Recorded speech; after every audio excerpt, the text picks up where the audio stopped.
That's your love, I couldn't say it bad, not bad. Power steel, I had a good woman right next to me, and I'm gone. Well, Brooks, thanks for joining us. Again, we are WRHQ Q105.3 or the Q in Savannah, Georgia. We're the only locally owned radio station here in Savannah. And thanks for coming on. You got a concert coming up here in Savannah, correct? I do. It's came up quicker than I thought, man. First of all, thanks for having me. And yeah, I think we're playing Saturday night. So yeah, it's gonna be fun. Love coming down to Savannah, man. Have you been here often with your band, or this We've isn't done your first time, I'm sure. a good amount of times, and I think that's what we're doing again this time. Sorry if I really don't know. We've been on the road for the past like 5 weeks. Just got home yesterday, but yeah, we love coming down to Savannah. Ever since I was a young kid, I was playing clubs like the Jinx and Barrel House South, and but yeah, we're happy to be playing a little bit. Not saying better gigs, but a little bit where the sound guys are a little bit better. And hell, we at least we have sound guys. So yeah, we're excited. Savannah's always been a great town to play, and it's so beautiful. And this is a great time of year, man. Yeah, we're excited that we're gaining some more recognition to our music scene here, and so our venues are getting a little more robust. So we're excited to be able to for you guys to be able to come back and kind of showcase in those facilities for sure. But why don't you give us, just for some of our fans who may not know you at all, why don't you give us a little bit of a background about yourself and the band, if that's okay? Well, my name, I go by Brooks, but my stage name is Eddie 9 Volts. We're from Atlanta, Georgia. My brother plays bass guitar. Chad Mason from California plays Fender Rhodes. And my buddy David is from Gadsden, Alabama, and he's the drummer, man. And we've been touring in that unit for about 2 years now, man. And it's been, we've played, well over 400 shows in the last few years, man. And it's just been, this past year, the growth of the band has been crazy, and been getting really lucky with a lot of radio stations like Sirius XM. You guys playing us, and yeah, we're just grateful to be doing what we love, and we're not millionaires by any means, but we're rich in a lot of other ways. Getting to see the world, Does music kind of run in the family, or just you and your brother just kind of fell into it? My great grandmother was a organist in the church, and but she never really taught us anything. My uncle was just a frat party guitar guy. So that's about as detailed as he was. But there's no professional musicians in our family. We really had to figure it out on our own, and we were real lucky with me and my brother's dad. He's helped us along the way, and whenever times got tough, if we needed a little help, getting some shirts or whatever, he's always been there. So I guess, it doesn't run in the family, but I guess it does now. But yeah, it's good to have people you can trust, man. Absolutely. That's awesome. And so your brother and you have been going at this since, how old were you guys when you guys probably first started out playing? I know the original band you guys were in was not Eddie 9 Volt. So tell me a little bit about, your beginnings there. We started playing, as a death metal band, funny enough, going way back.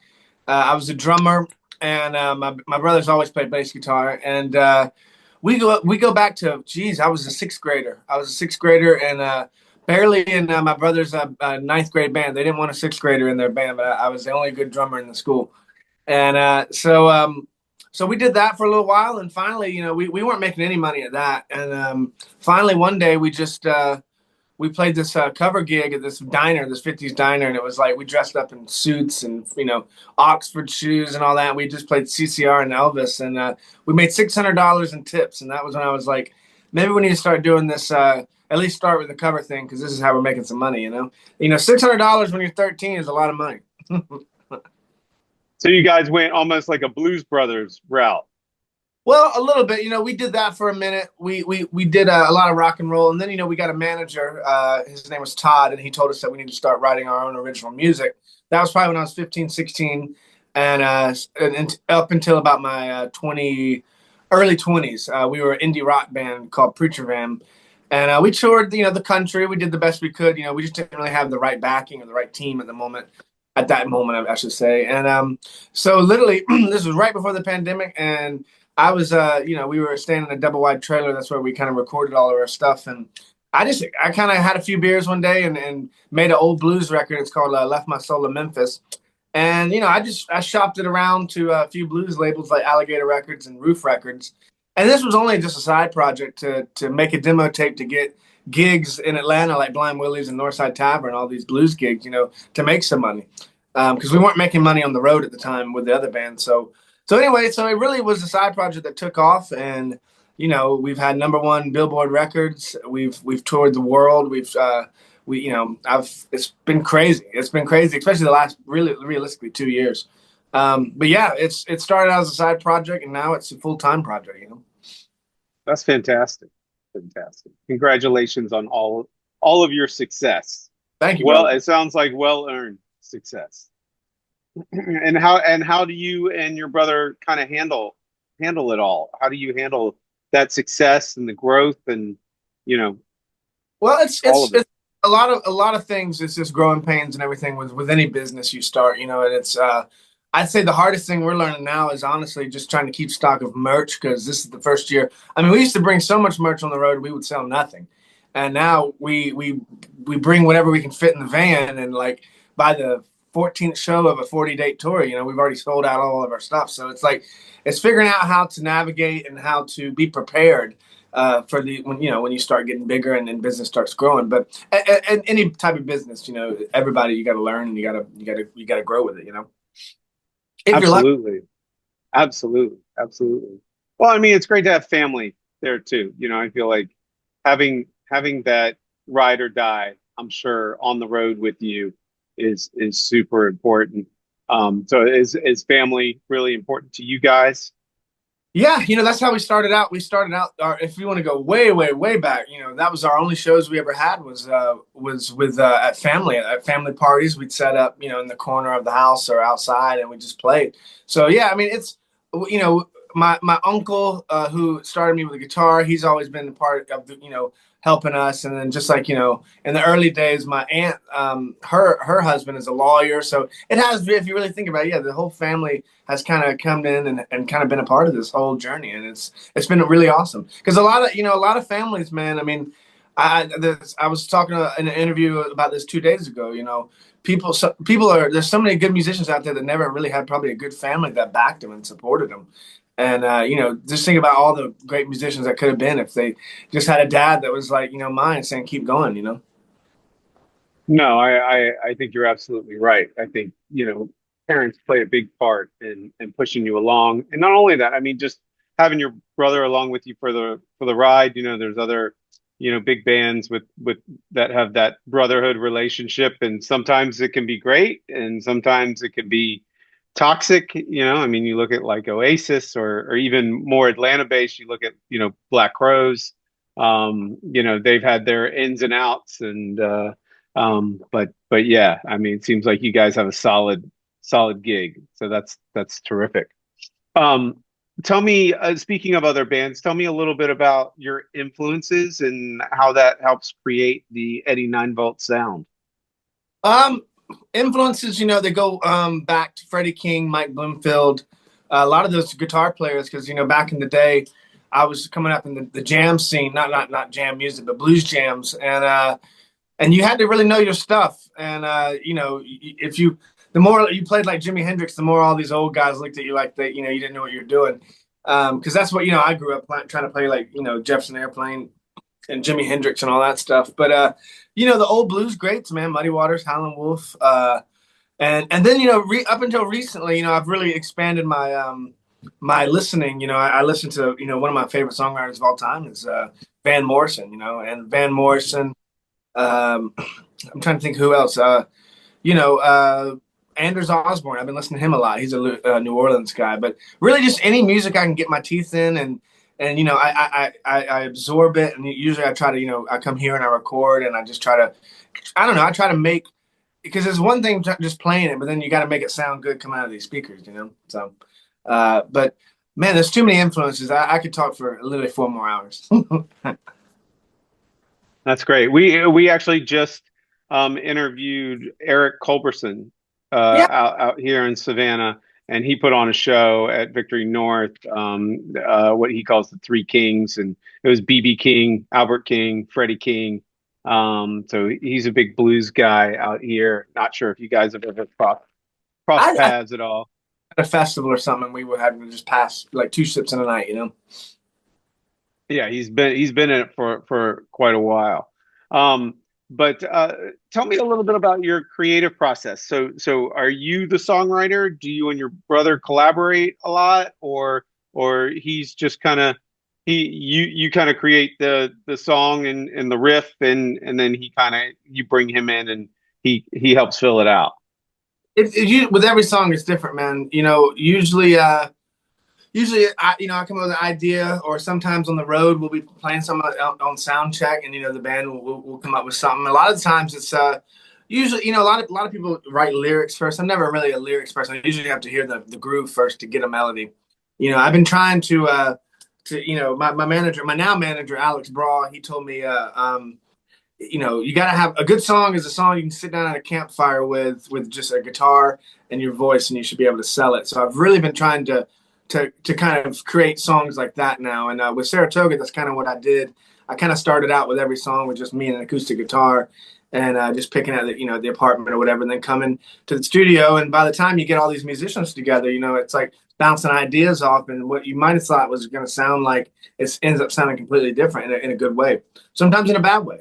But it's really you just gotta what I like is getting more musicians in, and because usually it's usually more fun and it's just more creative.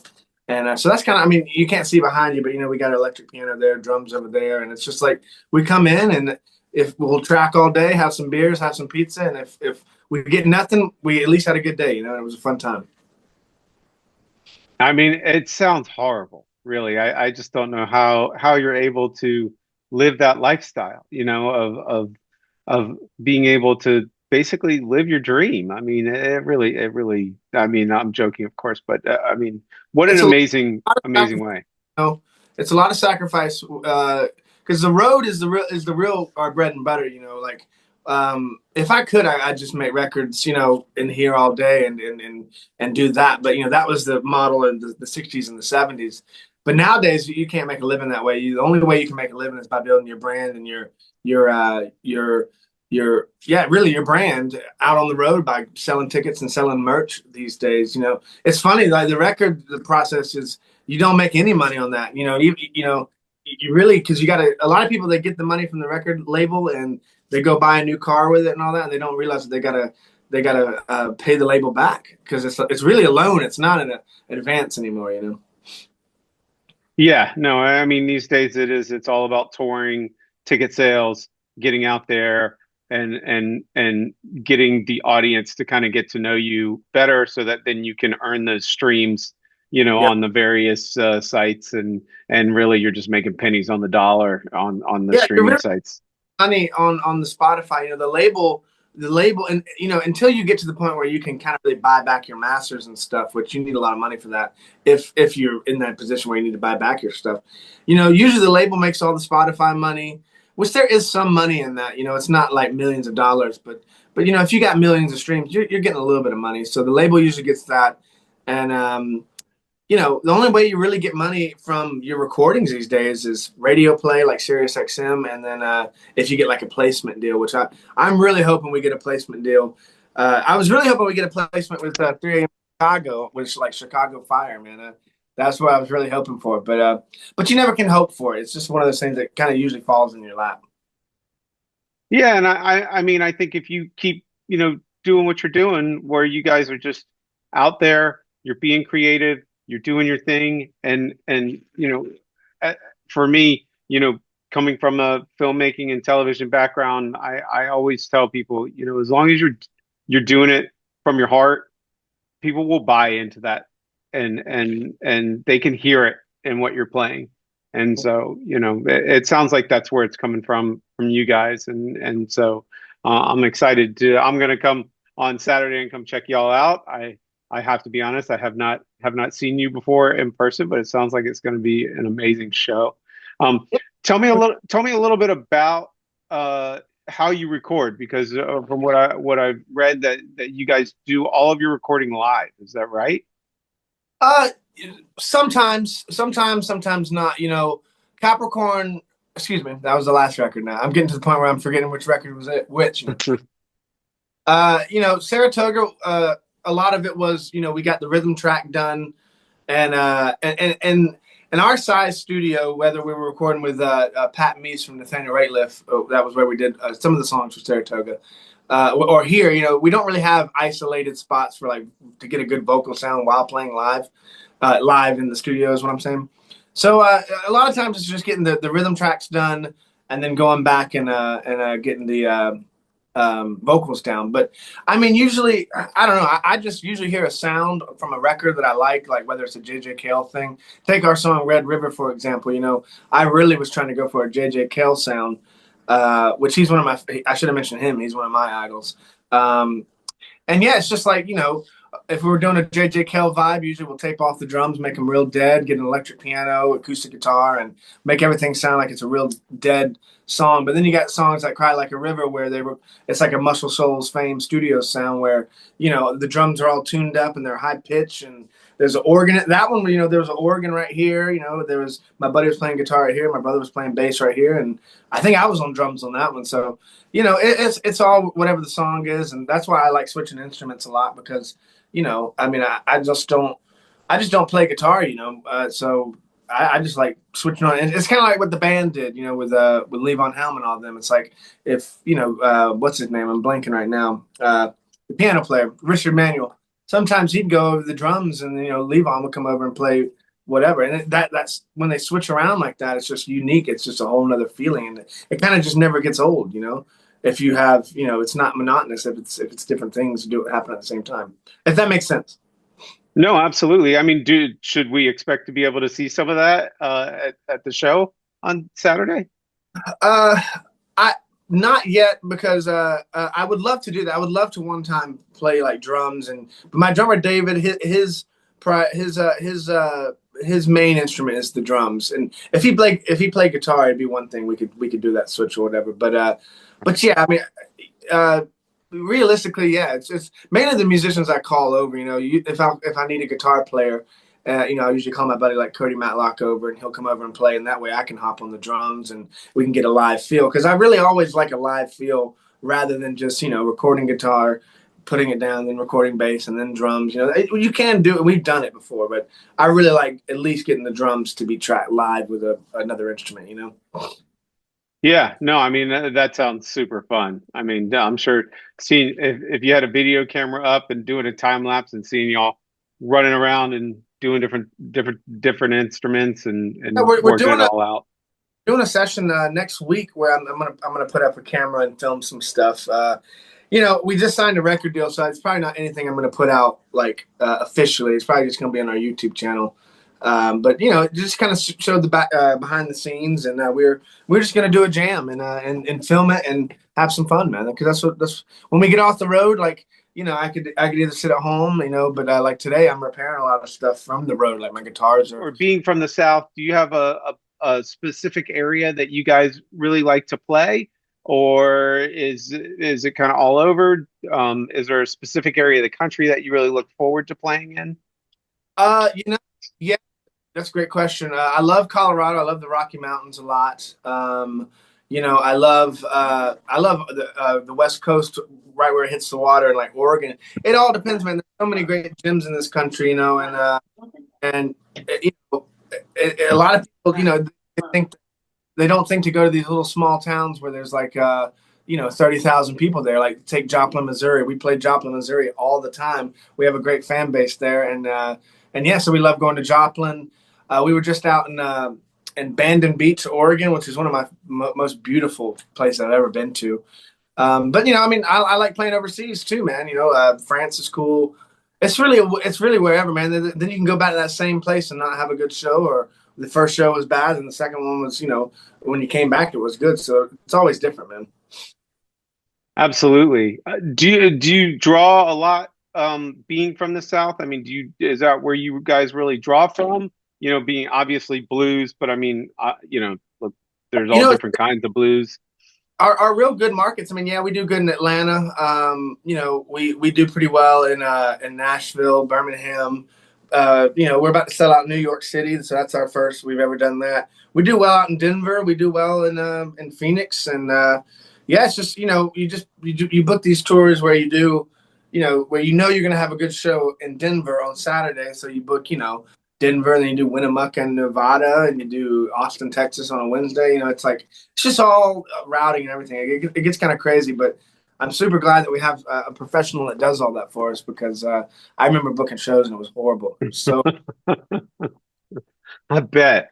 Is there a venue that you have always dreamt of playing at that you guys haven't been able to get to yet? um, yes, there's a few. There's definitely a few.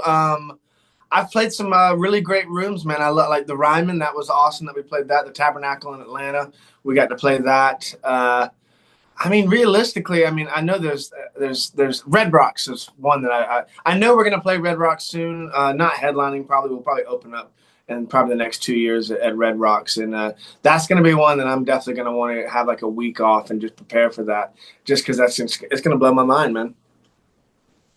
It's a great place. I'm sure you've seen music there before, so it's I've been there during the day just to look at it, but I've never seen a show there, man. oh no, awesome. I was a CU grad or I am a CU grad and lived in Denver for a while and just I mean, what a fantastic venue. I just took my wife there to see a concert for the first time and Nice. for her and just it's just amazing. So you guys should look forward to it and to be able to play there. I mean, definitely one of the all-time places to play in the States for sure. For sure. So what's coming up for you guys? Obviously you're touring, but what else is coming up for you guys? We just got off of our second leg of the tour. We did a big tour early in the year and during basically blizzards and everything. That was crazy. And then we just did another month tour out west. Now we're home for a bit. We're doing a bunch of fly dates, a bunch of weekend dates for festivals and stuff.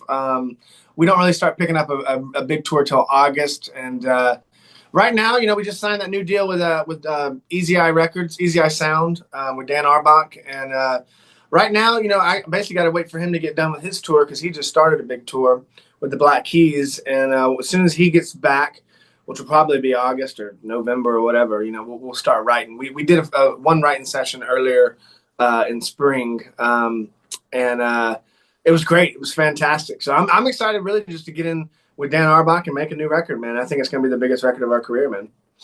That sounds amazing. Do you guys work out any material on the road, or do you work in anything into the sets, or it's mainly you just have kind of We you try. just hit all the. Go ahead. Yeah, we try to change the setup at least twice a year. You got to play everything that the people want to hear. But yeah, I think we really haven't really been writing that much since I've been going up to Nashville to write. But I did last year. When I was told I was going to meet Dan, I needed 5 songs. Just to show him what we're working on, and so yeah, I was writing on the road. Which to me, I don't really like doing that because when I get done driving and playing a gig, I want to go to bed. I don't really want to sit in a hotel room with a guitar. Absolutely. What about covers? Do you guys incorporate any covers into your set list at all? Yeah, we do some covers. A lot of blues stuff. Al Green. I'm trying to think. We do some Albert King. We do sometimes J.J. Cale. But realistically, I'd say 90% of the set is all original music. That's great. That's great. Well, listen, I appreciate you giving us your time. Thank you so much. I think this is a great introduction to our fans to kind of get to know you a little bit better, and we're excited to see you here on Saturday. Well, thank you, man. I appreciate you for having me. And I'm glad. Yeah, I was literally pulling up to the studio here, and my manager said, "Hey, can you hop on a Zoom?" I was like, "I'm just pulling up," so it was perfect timing, man. That's awesome. That's awesome. One more quick question. Do you have a favorite spot in Savannah? Food, drinks, whatever. If you were here for a minute, where could somebody find you guys hanging out at? Man, I really like the Jinx as a bar. I love dive bars, so you'll probably find me in the Jinx or this Saturday. It's I don't want hoity-toity is not the word for it, but it's a little more upscale. So I'm looking forward to the nice cocktails, man. So, but usually it's whatever, man. If we walk by a bar and it's got a lot of neon lights in it, usually the band will stop in and get a few drinks. All right. All right. Well, cool. Well, we see you on Saturday, and that's it. Thanks a lot.